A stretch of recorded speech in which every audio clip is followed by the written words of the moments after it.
और social media पर लोग इसके बारे में ऐसे क्लेम क्यों कर रहे हैं कि इस गुड़िया को घर लाने का मतलब है शैतानी ताकतों और नौसत को घर लेकर आना। यानी इनके मुताबिक ये डिमोनिक एंटिटीज़ को या शैतानों को घर के अंदर लेकर आने वाली एक शैतानी गुड़िया है। अब इस लबूबू डॉल की हकीकत दरअसल है क्या और इन तमाम दावों के पीछे असल सच्चाई क्या है? क्या इस खौफनाक दिखने वाली क्यूट गुड़िया के क्रेज़ के पीछे कोई ज़बरदस्त मार्केटिंग स्ट्रेटजी है या फिर कोई शैतानी ताकतें? आइए ज़रा इसको समझने की कोशिश करते हैं। सबसे पहले ये जान लें कि लबूबू एक बहुत ही यूनिक गुड़िया है क्योंकि ये एक ऐसा ख़ास डिज़ाइन रखती है कि एक ही वक्त के अंदर ये डरावनी दिखने के साथ साथ क्यूट और खूबसूरत भी लगती है। और इस तरह के कैरेक्टर्स को अलोशी या फिर एल्फ लाइक कैरेक्टर कहते हैं, जो कि बच्चों के साथ साथ बड़ों के अंदर भी तेज़ी से मशहूर हो रहा है, ख़ास तौर पर कलेक्टर्स के दरमियान। इस गुड़िया के यूनिक फीचर्स मसलन इसके लंबे दांत, नुकीले दांत और चेहरा थोड़ा सा डरावना लगता है, लेकिन फिर भी ये मासूमियत की झलक देती है। और इस गुड़िया की शुरुआत हुई थी 2015 के अंदर हांगकांग से, जब एक आर्टिस्ट कैसिंग लंग ने द मॉन्स्टर नाम की किताबी सीरीज लिखी और इसी सीरीज के अंदर लबूबू नाम के कैरेक्टर को बनाया। अब इसको बनाने के पीछे इसकी सोच ये थी कि खूबसूरत और बिना किसी डिफेक्ट के गुड़ियाँ तो हर शख्स को, चाहे वो बच्चा हो या बड़ा हो, पसंद आती हैं, तो क्यों ना एक ऐसी गुड़िया बनाई जाए जो कि डरावनी होने के साथ साथ खूबसूरत भी लग सके। और इसका ये यूनिक आइडिया बाद में जाकर एक बहुत बड़ी सक्सेस के अंदर बदल गया, जब 2019 के अंदर चाइना की मशहूर कंपनी पॉप मार्ट ने इस कैरेक्टर को ब्लाइंड बॉक्स कलेक्टिव टॉयज की सूरत में इंट्रोड्यूस करवाया। ब्लाइंड बॉक्स टॉयज आज मार्केटिंग की एक यूनिक टर्म है, जिसका मतलब ये होता है कि आप किसी प्रोडक्ट का डब्बा खरीदते हैं, लेकिन आपको ये पता नहीं होता कि इसके अंदर इस प्रोडक्ट का कौन सा वर्जन या फिर एडिशन है। मतलब ये आम एडिशन भी हो सकता है और बहुत ही स्पेशल एडिशन भी। अब इसका मतलब ये है कि ये स्ट्रेटजी एक जुए की तरह काम करती है और जुए को भी प्रमोट करती है, क्योंकि अगर नॉर्मल चीज निकली तो आपके पैसे जाया, और अगर यूनिक स्पेशल एडिशन निकला तो ऑनलाइन इसको बेचकर आप आसानी से हजारों डॉलर कमा सकते हैं। Boo figure has just sold for $150,000 US. यानी इस स्ट्रेटजी के मुताबिक पॉप मार्ट की हर ये 72वीं गुड़िया एक स्पेशल एडिशन होगी। और इसी एक बिजनेस स्ट्रेटजी, क्यूरियोसिटी और तजस्सुस ने इस प्रोडक्ट की हाइप और सेल को अचानक से इतना बढ़ा दिया है, क्योंकि खास तौर पर कलेक्टर्स और आम लोग दोनों इसको शॉर्ट टर्म के अंदर पैसा कमाने का जरिया समझ रहे हैं। और यही वजह है कि 17 से 29 डॉलर के अंदर मिलने वाली ये गुड़िया ब्लैक मार्केट के अंदर $10,000 तक भी बिक रही है। अब लबूबू डॉल के अंदर स्पेशल एडिशन का मतलब ये है कि ये मुख्तलिफ किस्म के ड्रेसेस और कैरेक्टर्स के अंदर आती है। मिसाल के तौर पर कभी कोई सुपर हीरो के ड्रेस के अंदर, कभी किसी जानवर, तो कभी किसी एस्ट्रोनॉट की सूरत।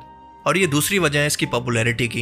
यही वजह है कि इसका fan base China, Hong Kong, Japan और अब पाकिस्तान, इंडिया और बाकी दुनिया के अंदर भी तेजी से बढ़ रहा है।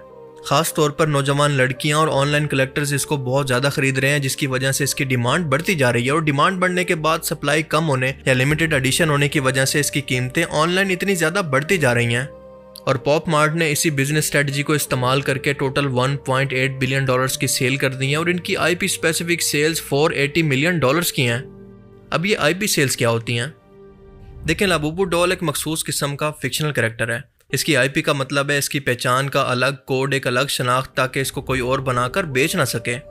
जब भी कोई कंपनी इस तरह के फिक्शन कैरेक्टर्स को बेचना चाहती है तो इसके मालिक से, इसके क्रिएटर से इसकी आईपी खरीदनी पड़ती है और इसके बदले मालिक को कंपनी लाइसेंस फीस के साथ साथ इस प्रोडक्ट की हर एक सेल पर रॉयल्टी या फिर कमीशन भी देती है, जो कि आमतौर पर 10% तक होता है। और इसकी वजह से इस कैरेक्टर के ऑनर को भी फायदा होता है और इसको बेचने वाली कंपनी को भी। मिसाल के तौर पर जैसे आयरन मैन, स्पाइडरमैन वगैरह, ये सब मार्वल की आईपीज हैं और इनसे जुड़ी तमाम प्रोडक्ट्स आईपी स्पेसिफिक कहलाती हैं। जो कंपनी भी इससे जुड़ी तमाम प्रोडक्ट्स को बेचना चाहेगी तो वो हर स्पेसिफिक सेल पर इनको रॉयल्टी भी देगी और इनके लिए स्पेसिफिक फीस भी होगी। अब इस तरह की प्रोडक्ट्स आमतौर पर लिमिटेड एडिशन होती हैं, जिसकी वजह से ज़्यादा महंगी और कीमती समझी जाती हैं, क्योंकि कलेक्टर्स इसको बहुत ज़्यादा इकट्ठा करके आमतौर पर ऑफलाइन मार्केट के अंदर बेचते हैं।